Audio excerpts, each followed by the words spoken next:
The Detroit Red Wings were eliminated on April 11th, and the expectation for Steve Yzerman and Todd McLellan behind the bench was to make that step, end that 9-year playoff drought. They had a relatively quiet offseason with their key acquisitions being John Gibson and James van Riemsdyk, but the reality is they are now out 10 years in a row. This Red Wings team was 32-16-5 on January the 25th. They were first in the Atlantic, and they were 10 points clear of a playoff spot. John Gibson was good. He was close to cracking the top 10 in goals against average, had a save percentage of over 900, but I think too much of the same at the top of the scoring list, Neil, where it's Dylan Larkin, it's Alex DeBrincat, it's Patrick Kane, it's Lucas Raymond. Moritz Seider had a career year, reaching 60 points, had highs in goals and assists. But after that, very, very little down the middle. And I look at guys like Marco Kasper, who dropped from 37 points last year to under 20 in 25-26.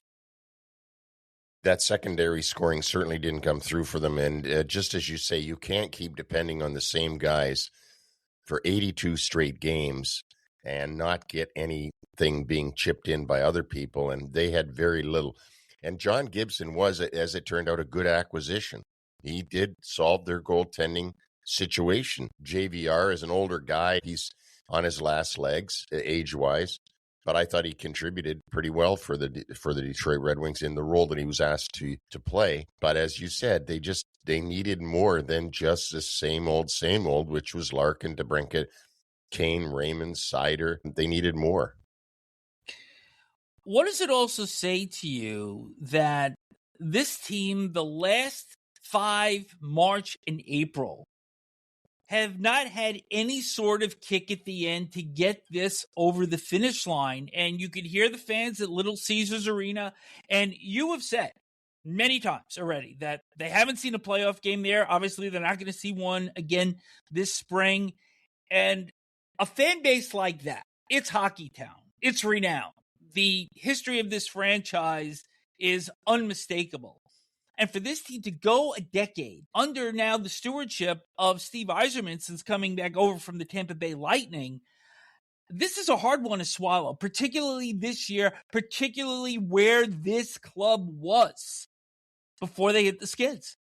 And you got to think that there's going to be a major shakeup within the senior group on the ice. And I'm talking about Larkin and so on.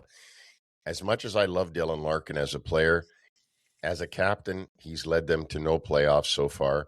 And as you said, the part that's really bothersome is how they come down the stretch during the regular season. They have these bad month of March every year. And that's when leadership has got to stand up and get the group to play hard. And they haven't been doing that. So I look for a major shakeup in what's going on in Detroit. And when I say that, I don't know if McLellan will be back. I'm not sure if Steve Yzerman will still be the GM or will he be something else. But I would say you're going to see some real change in Detroit. When the Wings acquired Justin Faulk at the deadline for St. Louis, a lot of people said, okay, they're in. They're good. But they left a lot of points on the table late. And now as we look ahead for this club, they do have $11.1 million in projected cap space. But in terms of draft picks, they only have 6 selections in the 2026 draft. They have none in the first or the third rounds. They were given up in that Faulk deal. They do have 2 picks in the 7th rounds. The UFAs are Patrick Kane, David Perron, JVR, Travis Hamonic, backup goaltender Cam Talbot, their RFA, Simon Edvinsson, defenseman. Here's a spot here that, yes, you can sign free agents, but you don't have a lot in your pipeline now. Your secondary scoring, as you had said, had underperformed.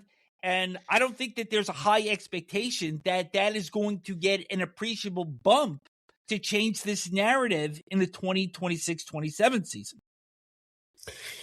And Steve Yzerman is not a big risk taker. So we haven't seen a lot of rolling of the dice by Stevie. The Justin Faulk deal was, that was unusual for him to go and give up future for Justin Faulk, and then it didn't work. So we'll see what we see in the offseason. It's going to be a real interesting one.